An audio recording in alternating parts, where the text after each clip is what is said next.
पाठचा सपाट असा अर्थसंकल्प आहे की काय?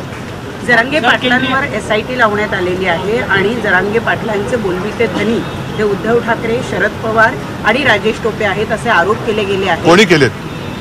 सत्ताधारी पक्ष. नाही म्हणजे कोण? व्यक्ती सांगा ना. भाजपच्या काही आमदारांनी. म्हणजे कोण? बघा, याच्यासाठी मला असं वाटतं की हे अत्यंत निर्गुणा प्रकार आहे.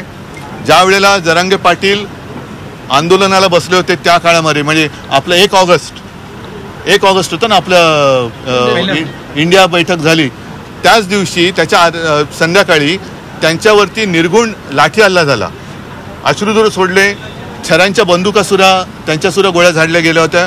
पवारसाहेब स्वतः गेले होते, मी सुद्धा गेलो होतो. महिलांची डोकी फोडली होती. संपूर्ण म्हणजे जणू काय हे अतिरेकी घुसलेत अशा पद्धतीने त्यांना वागवलं गेलं. तर माजी मुख्यमंत्री उद्धव ठाकरे बोलत होते आणि त्यांनी बजेटवरून सरकारवर टीका केलेली आहे. बजेटमधून शेतकऱ्यांच्या पदरी फक्त आणि फक्त निराशा पडली आहे असं उद्धव ठाकरे म्हणालेत. केवळ निवडणुका डोळ्यांसमोर ठेवून हे बजेट सादर करण्यात आलं असं देखील माजी मुख्यमंत्री उद्धव ठाकरे यांनी म्हटलं.